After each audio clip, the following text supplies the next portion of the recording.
ನಮಸ್ತೆ ರಾಜೇಶ್ವರಿ ಮೇಡಮ್, ಮತ್ತೆ ಎಲ್ಲರಿಗೂ ನಮಸ್ಕಾರ. ಇಂದಿನ ಆಶುಭಾಷಣ ಕಾರ್ಯಕ್ರಮಕ್ಕೆ ನಿಮ್ಮನ್ನೆಲ್ಲ ಸ್ವಾಗತಿಸ್ತೀನಿ. ಆಮೇಲೆ ಮತ್ತೊಂದು ನಾನು ಕೇಳ್ಕೊಳ್ಳೋದೇನಂದ್ರೆ, ನಿಮ್ಮನ್ನೆಲ್ಲ 18ರಿಂದ 20 ನಿಮಿಷ ಟೈಮ್ ಇದೆ. ಎಲ್ಲರಿಗೂ ಒಂದ್ 5-6 ವಿಷಯಗಳನ್ನ ಇಟ್ಕೊಂಡಿದೀನಿ. ಎಲ್ಲಾರು ನಿಮ್ಗೆ ಸಿಕ್ಕಿರೋ ಈ ಅವಕಾಶನ 3 ನಿಮಿಷದಲ್ಲಿ ಇರೋದನ್ನ ನೀವು 1.5 ನಿಮಿಷಕ್ಕೆಲ್ಲ ಮುಗಿಸೋದ್ ಬೇಡ. ಚೆನ್ನಾಗಿ ಸಾವಕಾಶವಾಗಿ 3 ನಿಮಿಷ ಕೊಟ್ಟಿರೋ 3 ನಿಮಿಷನೂ ಉಪಯೋಗಿಸ್ಕೊಂಡು ಮಾತಾಡಿ. ಈಗ ನಂದು ಸ್ಕ್ರೀನ್ ಅಲ್ಲಿ ಏನ್ ಕಾಣ್ತಿದೆ ಆ ಕಡೆಯಿಂದ ನಾನು ಕೇಳ್ಕೊಂಡ್ ಬರ್ತೀನಿ. ಮೊದ್ಲು ಭಾರತಿ ಅವ್ರು ಇದ್ದೀರಾ ಮೇಡಮ್? ಮೇಡಮ್ ನಮಸ್ತೆ, ಇದ್ದೀನಿ. ನಮಸ್ತೆ. ನಾನೀಗ 1ರಿಂದ 6 ಒಂದ್ ನಂಬರ್ ಹೇಳಿ, ಆ ನಂಬರ್ ಅಲ್ಲಿ ಏನ್ ಟಾಪಿಕ್ ಇರುತ್ತೋ ಅದ್ ಕೊಡ್ತೀನಿ ನಿಮ್ಗೆ. ನಾವು ಎಲ್ಲರೂ ಎದುರಿಗೆ ನಾವು ಸೇರ್ತಿದ್ದಾಗ ಮಾಡ್ತಿದ್ದ ಆಶುಭಾಷಣ ತರನೇ ಕೊಡ್ತಾ ಇದ್ದೀನಿ. ಸರಿ ಮೇಡಮ್. 1 ಬೇರೆ ಬೇರೆ ದೇಶಗಳಲ್ಲಿ ಭಾಷೆ ಒಂದೇ ಇರುತ್ತೆ. ಉದಾಹರಣೆಗೆ ನೀವು ಆಸ್ಟ್ರೇಲಿಯಾ ಆಗ್ಬೋದು, ಅಮೆರಿಕ ತಗೊಂಡ್ರೆ ಇಂಗ್ಲಿಷ್, ಎಲ್ಲಾ ಕಡೆನೂ ಇಂಗ್ಲಿಷ್ ಮಾತಾಡ್ತಾರೆ, ಅವ್ರು ಇಂಗ್ಲಿಷ್. ಆಮೇಲೆ ಆಚಾರ ವಿಚಾರ ಪದ್ಧತಿಗಳು ಸುಮಾರು ಸೇಮ್ ಇರುತ್ತೆ. ಆಹಾರನು ಸಾಮಾನ್ಯವಾಗಿ ಎಲ್ಲಾ ಕಡೆಯಲ್ಲೆಲ್ಲ ಸೇಮ್ ಇರುತ್ತೆ. ಅದೇ ನಮ್ ಭಾರತ ದೇಶಕ್ಕೆ ಬಂದಾಗ ಒಂದ್ 20, 40, 60 ಕಿಲೋಮೀಟರ್ ಹೋದ್ರೆ ಬೇರೆ ಭಾಷೆ. ಅಂದ್ರೆ ಹೇಳ್ತಾರೆ ಬಾರ್ಡರ್ ಆದರೆ ಬೇರೆ ಬೇರೆ ರಾಜ್ಯಕ್ಕೆ ಬೇರೆ ಭಾಷೆ, ಬೇರೆ ಬೇರೆ ಡಿಸ್ಟ್ರಿಕ್ಟ್ ಅಲ್ಲಿ ಬೇರೆ ತರ ಮಾತಾಡೋ ರೀತಿ ಬೇರೆ ಆಗಿರ್ಬೋದು, ಊಟ ಬೇರೆ ಆಗಿರ್ಬೋದು, ಆಚಾರ ವಿಚಾರಗಳು ಬೇರೆ ಆಗಿರುತ್ತೆ. ಇದು ನಮ್ಮ ಭಾರತ ದೇಶಕ್ಕೆ ಒಂದು ವರ ಅನ್ಸತ್ತಾ ಇಲ್ಲ ಶಾಪ ಅನ್ಸತ್ತಾ? ಇಲ್ಲ ನಿಮ್ಗೆ ಎರಡು ಇರಬಹುದು ಅನ್ಸಿದ್ರೆ ನಿಮ್ಮ ಅನಿಸಿಕೆಗಳನ್ನ ಹೇಳಿ. ಇದು ತುಂಬಾ ಒಳ್ಳೆ ಪ್ರಶ್ನೆನೋ ಅಥವಾ ನನಗ್ ಸಿಕ್ಕಿರೋ ಟಾಪಿಕೋ ಗೊತ್ತಿಲ್ಲ. ಆಕ್ಚುಲಿ ನಾವು ನಮ್ಮ ಪ್ರಪಂಚದಲ್ಲೇ ಒಂದು ವಿಶಿಷ್ಟವಾದ ದೇಶ. ಎಲ್ಲಾ ಧರ್ಮದ ಜನರು ಒಟ್ಟಾಗಿ ಬಾಳ್ತಾ ಇದ್ದೀವಿ. ಸೊ ಇಲ್ಲಿ ಪ್ರತಿಯೊಂದ್ರಲ್ಲೂ ನಾವು ವಿಭಿನ್ನತೆ ನೋಡ್ಬೋದು, ವಿಶಿಷ್ಟತೆ ನೋಡ್ಬೋದು. ಇದು ಯಾವುದೇ ಪ್ರಪಂಚದ ಯಾವುದೇ ಒಂದು ಭಾಗದಲ್ಲಿದ ಆ ಒಂದು ರೀತಿನಲ್ಲಿ ನೋಡಿದ್ರೆ ಬಹಳ ಖುಷಿ ಇದೆ. ಎಲ್ಲಾ ಮಕ್ಕಳು ನಮ್ಮ ದೇಶದಲ್ಲಿ ನಮ್ಮ ಮಕ್ಕಳು ಬೇರೆ ಬೇರೆ ಕಡೆ, ನಮ್ಮದೇ ದೇಶದಲ್ಲಿ ನೀವ್ ಹೇಳ್ದಂಗೆ 50-60 ಕಿಲೋಮೀಟರ್ ಹೋದ್ರೆ ಬೇರೆ ತರ, ಅಂದ್ರೆ ವಿವಿಧ ಭಾಷೆ, ಸಂಸ್ಕೃತಿ, ನಮ್ಮ ಒಂದು ಕಲ್ಚರ್ನ ಕಲಿತಾ ಇದಾರೆ, ಸಂಸ್ಕೃತಿನ. ಈಗಿನ ಇದ್ರಲ್ಲಿ ನೋಡಿದ್ರೆ ಒಂದೊಂದ್ಸರಿ ಅನ್ಸುತ್ತೆ ಮನ್ಸಿಗೆ ಎಲ್ಲೋ ಒಂದ್ ಕಡೆ, ಇವ್ರ ತರ ನಮ್ ದೇಶದಲ್ಲಿ ಒಂದೇ ಒಂದು ಯಾರೋ ಮಾಡಿದ ತಪ್ಪು ಅಥವಾ ಏನೋ ಗೊತ್ತಿಲ್ಲ, ಒಂದೇ ಧರ್ಮ ಅಥವಾ ಒಂದೇ ಇದ್ದಿದ್ರೆ ಇಷ್ಟೊಂದು ಬಹುಶಃ ಒಂದೊಂದ್ಸರಿ ಕಷ್ಟ ಅನ್ಸುತ್ತೆ, ಹೇಳ್ಬಾರ್ದು. ಬಟ್ ಸ್ಟಿಲ್ ನಮ್ ದೇಶ ಇನ್ನೂ ಮುಂದುವರಿಯಕ್ ತುಂಬಾ ಅಪರ್ಚುನಿಟೀಸ್ ಇತ್ತು ಅಂತ, ಅವಕಾಶಗಳಿತ್ತು ಅಂತ ಅನ್ಸುತ್ತೆ. ಬಿಕಾಸ್ ಈಗ ಆಗ್ತಿರೋ ಪರಿಸ್ಥಿತಿ ಆ ತರ. ಈಗ ನಿಮ್ ಧರ್ಮದವ್ರು ನಿಮ್ದು ನೋಡ್ಕೊಂಡು ನಿಮ್ಗೆ ಯಾಕಪ್ಪ, ಎಲ್ರು ಚೆನ್ನಾಗಿರೋಣ, ಒಟ್ಟಿಗೆ ಎಂಜಾಯ್ ಮಾಡೋಣ, ಆದ್ರೆ ನಿಮ್ಮನೆ ಮಕ್ಳು ನಿಮ್ಮನೆ ಆ ತರ ಇದ್ರೆ ಓಕೆ. ಅದು ಬೆಳೀತಾ ಬೆಳೀತಾ ಏನಾಗ್ತಿದೆ, ಸೊಸೈಟಿನಲ್ಲಿ ಒಬ್ರಿಗೊಬ್ರು ದ್ವೇಷ ಮೂಡ್ತಾ ಇದೆ. ಕಲ್ಚರ್ನ ನಾವು ಇಷ್ಟಪಟ್ಟು ಪ್ರೋತ್ಸಾಹ ಮಾಡೋದಕ್ಕಿಂತ ದ್ವೇಷ ಅನ್ನೋದು ಹೆಚ್ಚಾಗ್ತಿದೆ. ಹಾಗಾಗಿ ಈಗೀಗ ನನಗ ಅನ್ನಿಸ್ತಾ ಇದೆ, ಯಾಕೋ ನನ್ನ ಅನಿಸಿಕೆ ಇದು, ಯಾರ ಅಭಿಪ್ರಾಯಕ್ಕೂ ಇದ್ ಮಾಡಲ್ಲ. ಅವು ನಮ್ಮ ದೊಡ್ಡವರೆಲ್ಲ ಹಿಂದೆ ಒಂದ್ ಒಳ್ಳೆ ಅಭಿಪ್ರಾಯ ತಗೊಂಡಿದ್ರೆ, ಡಿಸಿಷನ್ ತಗೊಂಡಿದ್ರೆ ಎಲ್ರ ಜೊತೆ ಇವತ್ ನಾವು ಸರಿಸಾಟಿಯಾಗಿ ನಿಲ್ಬೋದಾಗಿತ್ತು. ಇಲ್ಲಿ ಎಷ್ಟೇ ನಮ್ ದೇಶನ್ ಮುಂದೆ ಕರ್ಕೊಂಡು ಹೋಗಕ್ ಪ್ರಯತ್ನ ಪಡ್ತಿದ್ರು, ಇಲ್ಲಿನ ದೇಶದಲ್ಲಿ ಇರೋರೆ, ಇಲ್ಲಿನ ಅನ್ನ ತಿಂದವ್ರೆ ಈ ದೇಶನ ಒಂಥರ ಹೀಯಾಳಿಸೋ ತರ ಆಗ್ತಾ ಇದೆ. ಸೊ ಇದು ಓವರ್ ಆಲ್ ಜೊತೆಲಿ ಹೋಗಕ್ ಆಗ್ತಾ ಇಲ್ವೇನೋ ಅಂತ ನನ್ನ ಒಂದು ಅನಿಸಿಕೆ. ಬಟ್ ನನಗಂತೂ ಹೆಮ್ಮೆ ಇದೆ ನಮ್ ದೇಶದ ಬಗ್ಗೆ, ವಿಭಿನ್ನತೆ ಬಗ್ಗೆ, ಸಂಸ್ಕೃತಿ ಬಗ್ಗೆ. ಕೆಲವೊಂದ್ ಮಾತು ನನಗ್ ತೋಚಿದ್ದು ಸಡನ್ ಆಗಿ ಹೇಳ್ದೆ ಮೇಡಮ್. ಧನ್ಯವಾದಗಳು ಭಾರತಿ, ತುಂಬಾ ಚೆನ್ನಾಗಿ ಹೇಳಿದ್ರಿ. ತಕ್ಷಣದಲ್ಲೇ ಒಂದು ವಿಷಯವನ್ನ ಕೊಟ್ಟಾಗ ಅದಕ್ಕೆ ಪೂರಕವಾಗಿ ಅದರಿಂದ ಆಗೋ ಅನುಕೂಲ, ಅನಾನುಕೂಲ, ನಮಗೆ ಇಷ್ಟ ಆಗೋದು, ಜೊತೆಗೆ ನೋವು ಉಂಟು ಮಾಡೋದು, ಎಲ್ಲಾ ಸಂಗತಿಗಳನ್ನು ಹೇಳಿದೀರ. ತುಂಬಾನೇ ಚೆನ್ನಾಗಿ ಹೇಳಿದ್ರಿ. ನಿಜ, ಇವಾಗ ನಮ್ಗೆ ಈಗ ನಮ್ಮಲ್ಲೇ ಎಲ್ಲಾ ಬೇರೆ ಬೇರೆ ಭಾಷೆಗಳಂದ್ರೆ ಎಷ್ಟು ಸಂಪತ್ತಿದೆ ನಮ್ಮಲ್ಲಿ, ಭಾಷಾ ಸಂಪತ್ತು ಅಂತ ನಾವು ಒಂದು ಕಡೆ ಖುಷಿ ಪಡ್ತೀವಿ. ಮತ್ತೊಂದ್ ಕಡೆ ಇವಾಗ ನನ್ಗೆ ಯಾರೋ ಒಬ್ರು ಮಲಯಾಳಿ ಯಾರು ಸಿಕ್ಕಿದ್ರೆ ನಾನ್ ಅವ್ರ ಭಾಷೆಯಲ್ಲಿ ಮಾತಾಡಕ್ಕಾಗಲ್ಲ, ಅವ್ರು ನನ್ ಭಾಷೆಯಲ್ಲಿ ಮಾತಾಡಕ್ಕಾಗಲ್ಲ. ನಮ್ಮಿಬ್ರಿಗೆ ಆತ್ಮೀಯತೆ ಇದ್ರೂನು ನಮ್ಗೆ ಒಂಥರ ಕೆಲವೊಂದ್ ವಿಷಯದಲ್ಲಿ ಮಾತಾಡಕ್ ಆಗದೆ ಇರುವಾಗ ನಾವು ಎಲ್ಲಾರು ಹೋಗ್ಬೇಕಾದ್ರೆ ಕೆಲವೊಮ್ಮೆ ಸುಮ್ಮನೆ ಕೂತಿರ್ತೀವಿ. ಅದು ಬಿಟ್ರೆ ಏನಾಗತ್ತೆ, ನಮ್ಗೆ ಬೇರೆ ಒಂದು ಕಾಮನ್ ಲ್ಯಾಂಗ್ವೇಜ್ ಅಂತ ತಗೊಂಡಾಗ ಬೇರೆ ಭಾಷೆ, ಅದು ಬೇರೆ ಕಂಟ್ರಿ, ಬೇರೆ ದೇಶದ ಭಾಷೆಯಾದ ಇಂಗ್ಲಿಷ್ ಉಪಯೋಗಿಸಿ ಮಾತಾಡ್ತೀವಿ.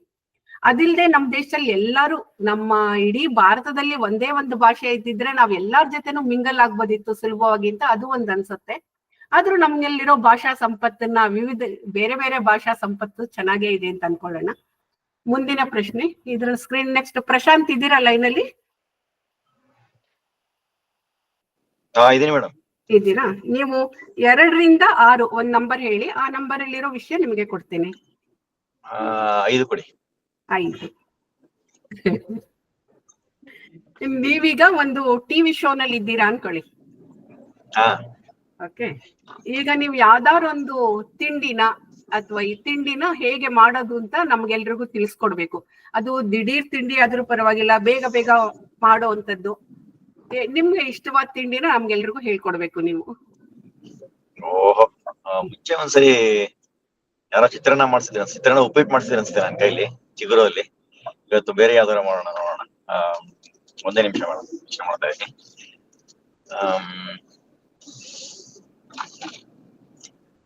ನನ್ನ ಅಚ್ಚುಮೆಚ್ಚಿನ ತಿಂಡಿ ಹೇಳ್ತೀನಿ. ಇದಕ್ಕೆ ಬೋಂಡಾ ಸೂಪ್ ಅಂತ ಹೇಳ್ತಾರೆ. ಸುಲಭ ಆದ್ರೆ ತುಂಬಾ ರುಚಿಯಾಗಿರುತ್ತೆ. ಇದಕ್ಕೆ ನಾವು ಉದ್ದಿನ ವಡೆ ಹೇಗ್ ಮಾಡ್ತೀವಲ್ಲ ಹಾಗೇನೆ ಅದಕ್ಕೆ ಉದ್ದಿನ ಬೇಳೆ ನೆನ್ಸಿ ರುಬ್ಬಿಟ್ಕೊಂಡು ಹಿಟ್ ಮಾಡಿ ಇಟ್ಕೊಳ್ಳೋದು. ಈಗ ಎಣ್ಣೆಲಿ ಕರಿಲಿಕ್ಕೆ ಅದು ಬೋಂಡಾ ಅಂತ ಏನ್ ಹೇಳ್ತೀವಿ ಅದಕ್ಕೆ. ಆದ್ರೆ ಅದಕ್ಕಿಂತ ಮಜಾ ಇರೋದು, ರುಚಿ ಇರೋದು ಏನಪ್ಪಾ ಅಂದ್ರೆ ತಿಳಿಯಾಗಿರೋ ಒಂದು ಸೂಪ್. ಅದು ಈ ನನಗೆ ಸ್ಪೆಸಿಫಿಕಲಿ ನಿಂಬೆಹಣ್ಣು ಸಾರು ಇರುತ್ತಲ್ಲ ಆ ರೀತಿಯ ಆ ಕನ್ಸಿಸ್ಟೆನ್ಸಿ ಇರೋಂತ ಒಂದು ಸೂಪ್ ತುಂಬಾ ಇಷ್ಟ. ತುಂಬಾ ಗಟ್ಟಿಯಾದ್ರೆ ನಂಗೆ ಇಷ್ಟ ಆಗಲ್ಲ. ಆದ್ರೆ ಇದಕ್ಕೆ ಸ್ವಲ್ಪ ಚಾಟ್ ಮಸಾಲ, ನಿಂಬೆಹಣ್ಣು ಸಾರು, ಸಮಯ ಕಮ್ಮಿ ಇರೋದ್ರಿಂದ ಬೇಗ ಹೇಳಕ್ಕೆ ಪ್ರಯತ್ನ ಪಡ್ತೀನಿ. ನಿಂಬೆಹಣ್ಣು ಸಾರು ಹೇಗ್ ಮಾಡ್ತೀವಿ ಹಾಗೆ ಹೆಸರು ಬೇಳೆ ಬೇಯಿಸಿ ಅದಕ್ಕೆ ಒಗ್ಗರಣೆ ಮತ್ತೆ ಹಿಂಗಿನ ಒಗ್ಗರಣೆ ಎಲ್ಲ ಹಾಕಿ ಮೇಲೆ ಚಾಟ್ ಮಸಾಲ ಮತ್ತೆ ನನ್ನ ಅಚ್ಚುಮೆಚ್ಚಿನ ಕೊತ್ತಂಬರಿನ ಚೆನ್ನಾಗಿ ಸಣ್ಣಾಗಿ ಕೊಚ್ಚಿ ಹಾಕಿದ್ರೆ ಸೂಪ್ ತಯಾರಾಗತ್ತೆ. ಆ ಸೂಪ್ ಅಲ್ಲಿ ಬೋಂಡಾನ ಬಿಸಿ ಬಿಸಿಯಾಗಿ ಕರೆದು ಹಾಕೊಂಡು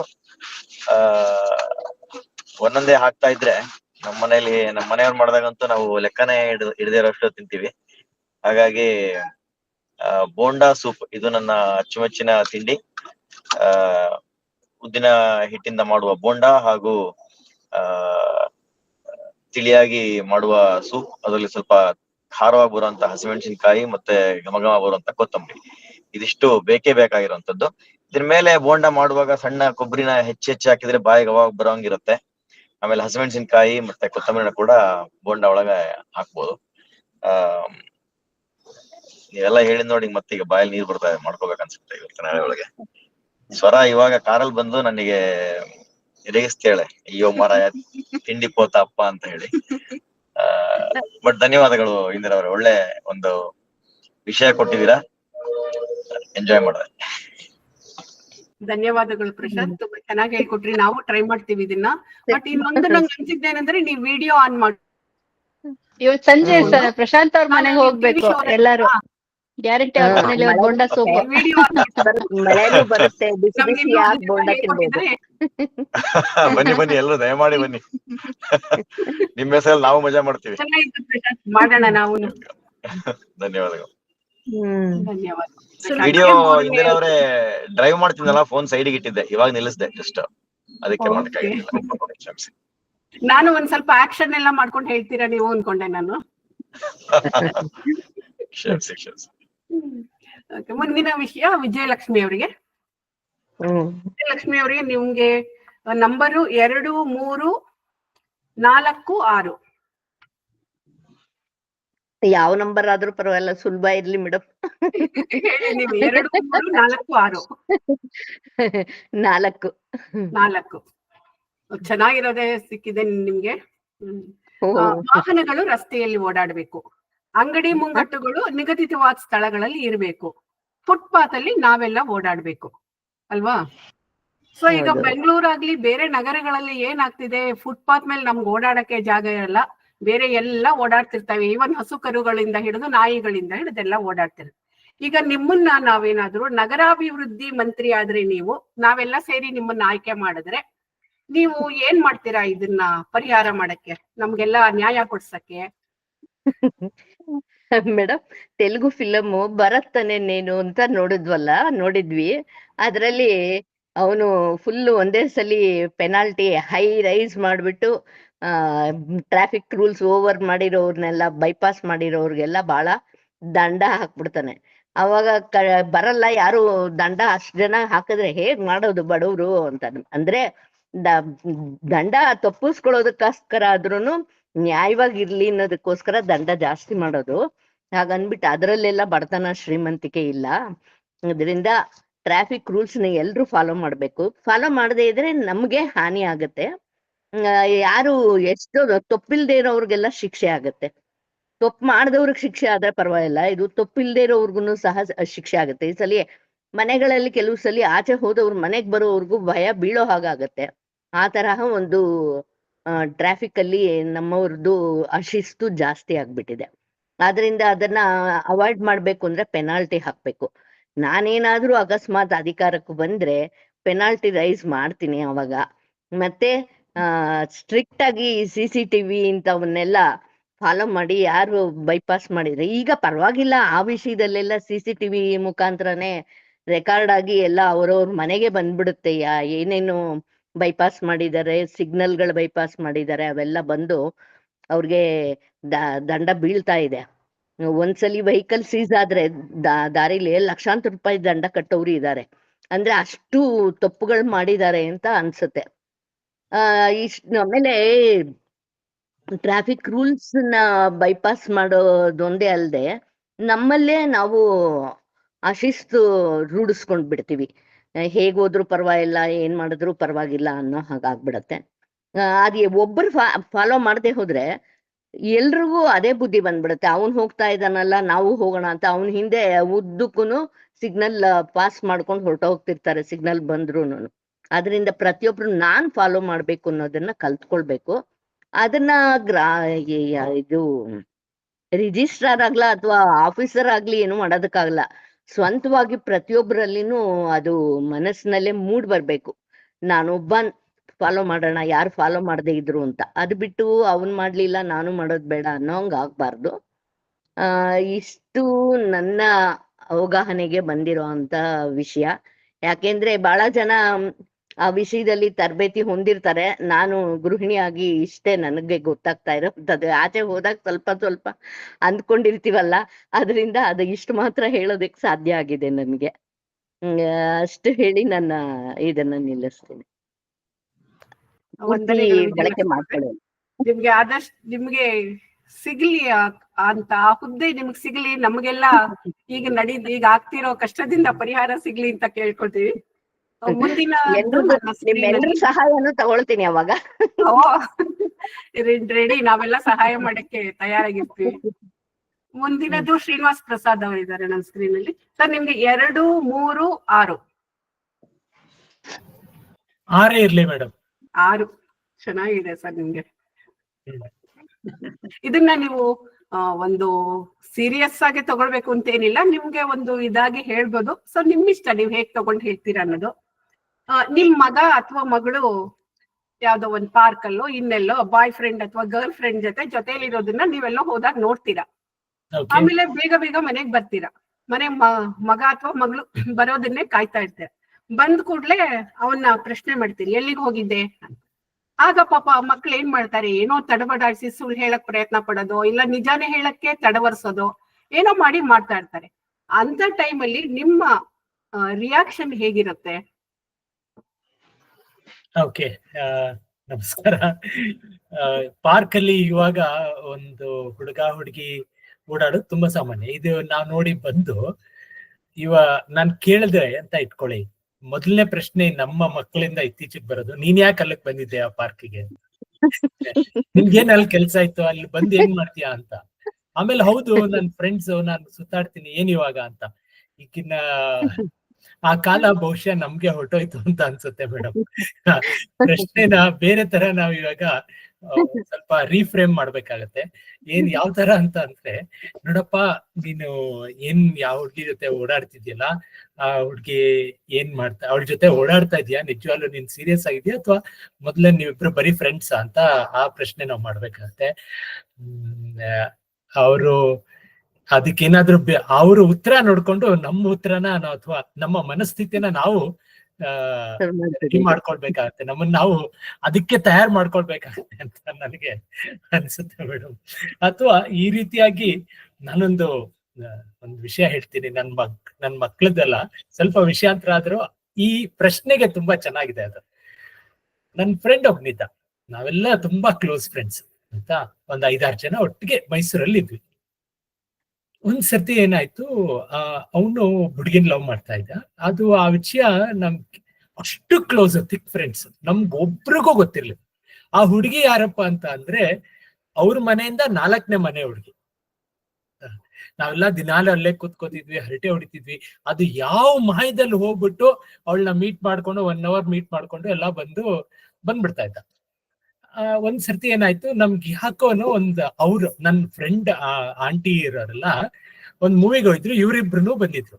ಅವರೆಲ್ಲ ಮೂವಿ ಮುಗಿಸ್ಕೊಂಡ್ರು. ನಾವೆಲ್ಲ ಅವ್ರ ಮನೆ ಹತ್ರನೇ ಕೂತು ಹರಟೆ ಹೊಡಿತಾ ಇದ್ವಿ. ಅವ್ರು ಬಂದು ಅವನ್ನ ನಾನು ಹುಡುಗಿ ಜೊತೆ ನೋಡ್ದೆ ಅಂತ. ನಮಗ್ ಯಾಕೋ ಮೊದಲನೇ ಬಾರಿ ಡೌಟ್ ಬಂತು. ಅದನ್ನ ನಾವು ಕನ್ಫರ್ಮ್ ಮಾಡ್ಕೋಬೇಕು ಅಂತ ಹೇಳಿ ಈ ತರ ಎಲ್ಲ ಇದ್ದಾಗ ನಾವು ಅದಕ್ಕೆ ಒಂದು ದೊಡ್ಡ ಪ್ಲಾಟ್ ಮಾಡಿ ಅದಕ್ಕೆ ಎಲ್ಲ ಮಾಡ್ಕೊಂಡು ಎಲ್ಲ ತಯಾರು ಮಾಡ್ಕೊಂಡು ಹೋಗಿ ಇದ್ವಿ ಆಯ್ತಾ. ಅವತ್ತೆಲ್ಲ ಆಯ್ತು. ರಾತ್ರಿ ಎಲ್ಲ ನಾವು ಏನೋ ಢಾಬಾಗ್ ಹೋಗೋದಿತ್ತು. ಅವತ್ತು ಅವನು ಹೇಳ್ತಾನೆ, ನೋಡ್ರೋ ನಾವೊಂದೇನೋ ಹೇಳ್ಬೇಕು ಅಂತ. ಅವನು ಹೇಳ, ಈ ತರ ಕಣೋ ನಾನು 4ನೇ ಮನೆ ಹುಡುಗಿನ ಲವ್ ಮಾಡ್ತಾ ಇದ್ದೀನಿ ಅಂತ. ಹೆಸರು ತಗೋತಿಲ್ಲ, 4ನೇ ಮನೆ ಹುಡುಗಿ ಲವ್ ಮಾಡಿ. ಪಕ್ಕದಲ್ಲಿ ಅವನು ಫಟ್ ಅಂತ ಅವನಿಗೆ ಕಪಾಳ ಕೊಡ್ದಿದ್ದ. ಆ ರಿಯಾಕ್ಷನ್ ಅವನ್ ತಡವಡಿಸಿದ್ದಕ್ಕೆ ಅವನಿಗೆ ಬಿದ್ದಿದ್ದು ಜೋರಾದ ಏಟು. ಅದು ನನ್ ಫ್ರೆಂಡ್ ಇದ್ದ. ಯಾಕಂದ್ರೆ ನಮಗ್ ಏನು ಬೇಜಾರು ಇತ್ತು ಅಂತ ಅಂದ್ರೆ, ಇವನ್ ಯಾವಾಗ್ಲೂ ನಮ್ ಜೊತೆನೆ ಬಿದ್ದಿರ್ತಿದ್ದ, ಯಾವಾಗ್ಲೂ ನಮ್ ಜೊತೆ ಇರ್ತಿದ್ದ. ಅವ್ನು ಯಾವಾಗ ಹೋಗಿ ಆ ಹುಡುಗಿ ಲವ್ ಮಾಡ್ದ ಅಂತ ಆ ಹೊಟ್ಟೆ ಊರಿನ ಆ ರೀತಿಯಾಗಿ ವ್ಯಕ್ತಪಡಿಸಿದ್ವಿ ಅಂತ ಹೇಳ್ತಾ ನನ್ನ 2 ಮಾತು ಮುಗಿಸ್ತೀನಿ. ಚೆನ್ನಾಗಿದೆ ಸರ್ ನಿಮ್ ಅನುಭವ. 4ನೇ ಮನೆ ಹುಡುಗಿ ಯಾರಿಗ್ ಸಿಗ್ತಾಳೆ ಅಂತ ಕಾಯ್ಕೊಂಡಿದ್ರೆ ನಾವ್ 4 ಜನ ಪಾಪ. ಅದಕ್ಕೆ ಕೋಪ ಅದಕ್ಕೆ ಹೊಟ್ಟೆ ಉರಿ. ಅವ್ರಿಗೆ ನಿಜ ಹೊರತರ್ಬೇಕಾಗಿತ್ತು ಅವನ್ ಬಾಯಿಂದನೆ. ಆಮೇಲೆ ಮೈಸೂರವ್ರಿಗೆ ಇನ್ನೊಂದೇನ್ ಗೊತ್ತಾ, ಈ ಮೈಸೂರವ್ರಿಗೆಲ್ಲ ಚಾಮುಂಡಿ ಬೆಟ್ಟಕ್ಕೆ ಹೋಗೋದು ತುಂಬಾ ಒಂಥರ ಚಟ ಇದ್ದಂಗೆ. ಸುಮ್ನೆ ಚೂರು 1 hour ಟೈಮ್ ಇದ್ರೆ ಚಾಮುಂಡಿ ಬೆಟ್ಟಕ್ಕೆ ಹೋಗ್ಬಿಡ್ತಾರೆ. ಇವನು ಹಂಗೆ ಹೋಗ್ಬಿಡ್ತಾನೆ ಆಯ್ತಾ. ನಾವೊಂದ್ಸರ್ತಿ ಏನಾಯ್ತು, ನಾನು ನಮ್ಮ ಅಪ್ಪ ಅಮ್ಮ ಅವ್ರನ್ನೆಲ್ಲಾರನು ಕರ್ಕೊಂಡು ಚಾಮುಂಡಿ ಬೆಟ್ಟಕ್ಕೆ ಹೋಗಿದ್ದೀನಿ. ಚಾಮುಂಡಿ ದೇವಸ್ಥಾನದ ಹಿಂಭಾಗದಲ್ಲಿ ಇವರಿಬ್ರು ಕೂತಿದ್ದಾರೆ. ಅವತ್ತು ಅವನು ಪೇಚಿಗೆ ಸಿಗಾಕೊಂಡಿದ್ದು ನೋಡಿದ್ರೆ ಇನ್ನ ನೆನ್ಸ್ಕೊಂಡ್ರೆ ನನ್ಗೆ ಹೆಂಗೆ ನಗು ಬರುತ್ತೆ ಅಂತ ಅಂದ್ರೆ ಅದು ತುಂಬಾ ಮಜಾ ಅನ್ಸುತ್ತೆ. ಅವನ್ಗೆ ಮದ್ವೆ ಆಗಿದ್ದಾನೆ, ಅವಳೇ ಹುಡ್ಗಿನ, 2 ಮಕ್ಳಿದ್ದಾರೆ, ದೊಡ್ಡ ಮಕ್ಕಳು. Is doing very well. ನಾವ್ ಇವಾಗ್ಲೂ ಫ್ರೆಂಡ್ಸ್ ಸೇರಿದಾಗ ಮೊದಲನೇ ಬರೋದು ಅದನ್ನೇ, ಅವಂದು ಕಂಡಿಡಿಯಕ್ಕೆ ನಾವು ಮಾಡಿದ ಪ್ಲಾಟ್. ಚೆನ್ನಾಗಿತ್ತು ಸರ್. ನೀವೇನ್ ಮಾಡ್ತೀರಾ, ಮತ್ತೆ ಅವಾಗ ನಿಮ್ಮ ಫ್ರೆಂಡ್ ಮಾಡಿದ್ದಕ್ ನೀವೆಲ್ಲ ಏನ್ ಮಾಡಿದ್ರಿ? ಎರಡು ಒಂದು ಉದಾಹರಣೆ ಕೊಟ್ಟಿದ್ದು ತುಂಬಾ ಚೆನ್ನಾಗಿತ್ತು.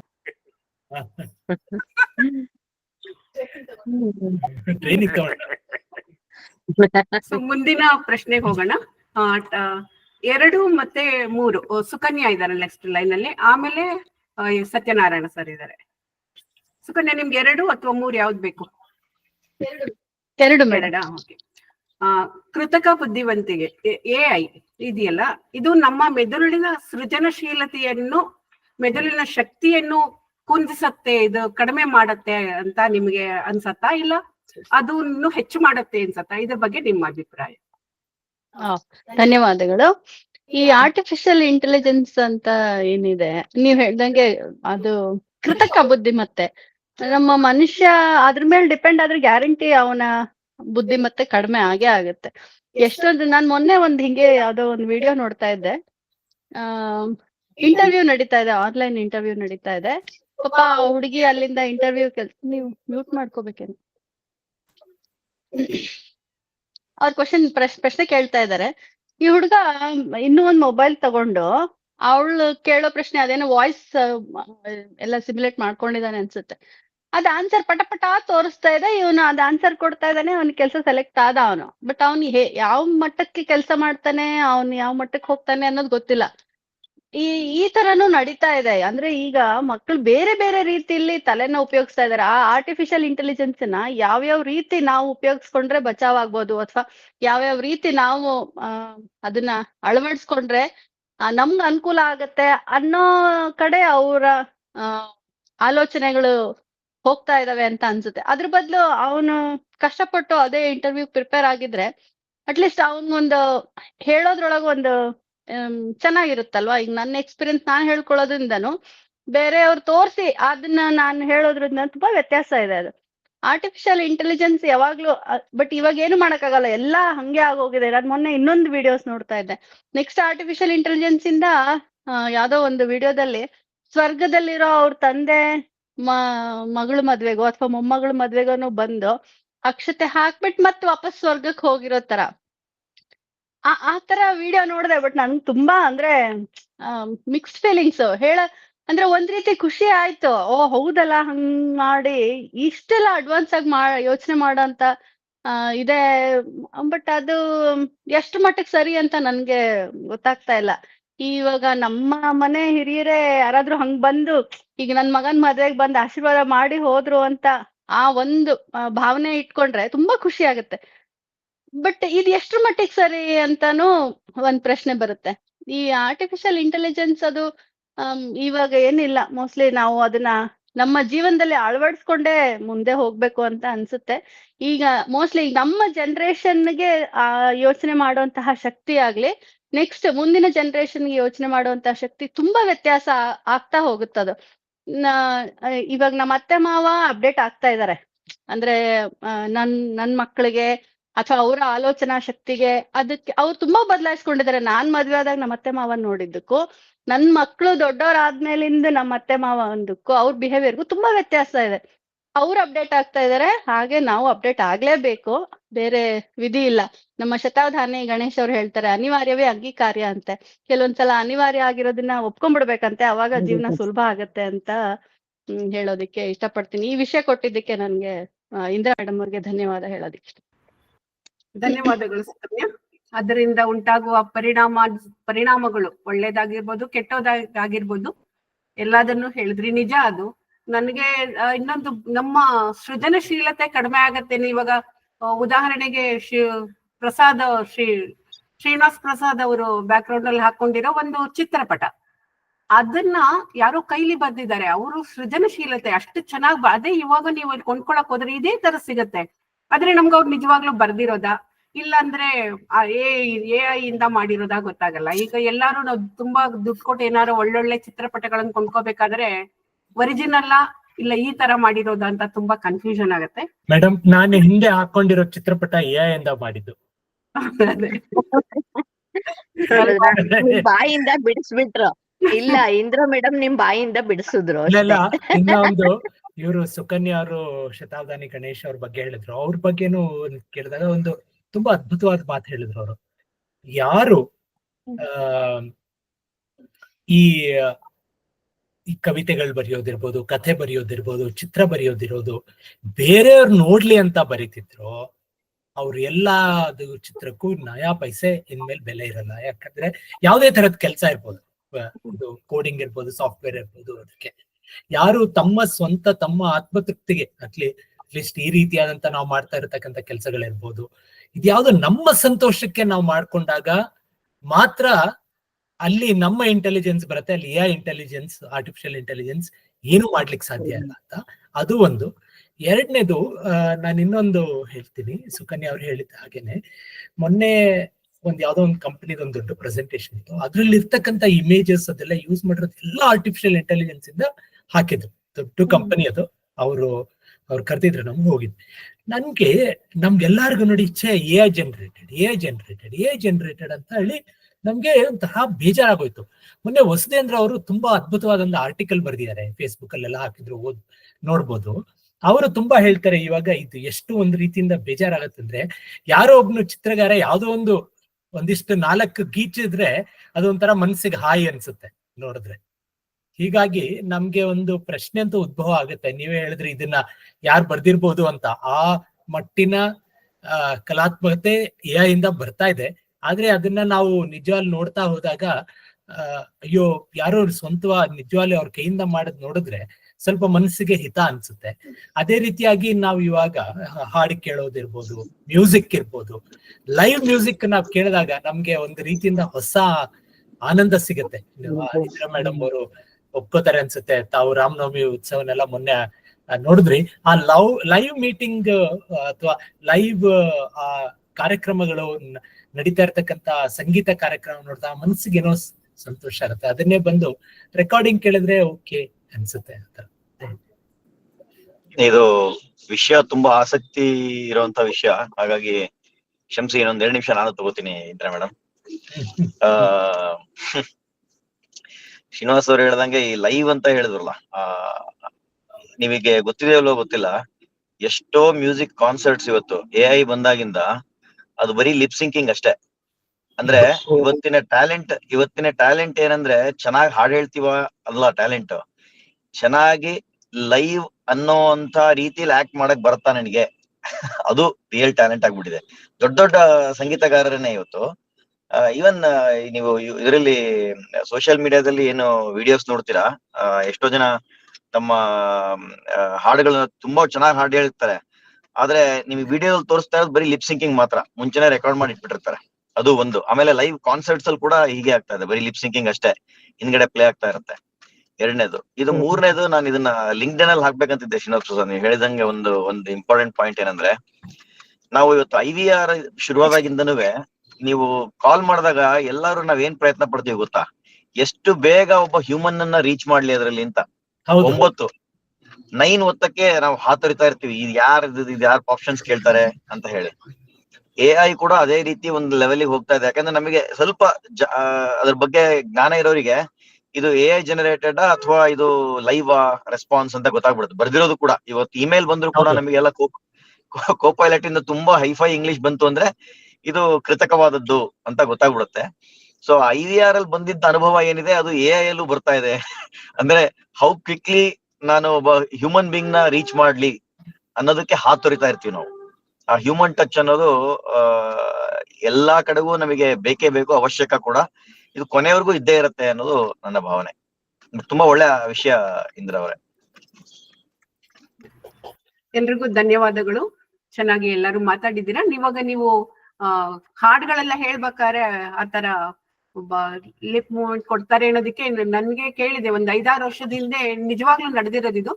ಗುರು ಕಿರಣ್ ಅಂತ ಒಬ್ರು ಈ ತರ ಆರ್ಕೆಸ್ಟ್ರಾ ಮಾಡ್ಬೇಕಾದ್ರೆ, ಅದು ಯಾವ್ದೋ ಒಂದು ಊರಲ್ಲಿ, ತಾಲೂಕು ಈ ತರ ಊರಲ್ಲಿ ಅವರು ಈ ತರ ಮಾಡ್ಬಿಟ್ಟು ಸಿಕ್ಕಾಕೊಂಡು ತುಂಬಾ ದೊಡ್ಡ ಗಲಾಟೆ ಎಲ್ಲ ಆಗಿತ್ತಂತೆ. ಇದು ನಾನು ಕೇಳಿದೆ, ನನ್ನ ತಮ್ಮನು ಅದೇ ಲೈನ್ ಅಲ್ಲಿ ಇರೋದ್ರಿಂದ ಹೇಳಿದ್ದ. ಅದು ಇನ್ನೂ ಅಡ್ವಾನ್ಸ್ ಆಗಿರ್ಲಿಲ್ಲ, ಅಂತ ಕಾಲದಲ್ಲೇ ಮಾಡಿದ್ದಾರೆ, ಇನ್ನು ಇವಾಗ ಬಿಡ್ತಾರ? ಎಲ್ರು ತುಂಬಾ ಚೆನ್ನಾಗಿ ವಿಷಯಕ್ಕೆ ರೆಸ್ಪಾಂಡ್ ಮಾಡಿದ್ರಿ, ಚೆನ್ನಾಗಿ ಮಾತಾಡಿದ್ರಿ. ಹೇಳಿ madam, Rajeshwari madam.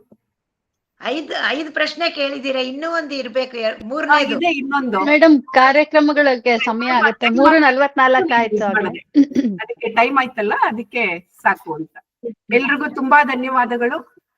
Rajeshwari madam ಮತ್ತೆ ಸುಕನ್ಯಾ ಅವಕಾಶ ಮಾಡಿಕೊಟ್ಟ ನಿಮ್ಗೂ ಕೂಡ, ಕೇಳಿದವರಿಗೂ ಮಾತಾಡಿದವರಿಗೂ ಎಲ್ರಿಗೂ ಧನ್ಯವಾದಗಳು.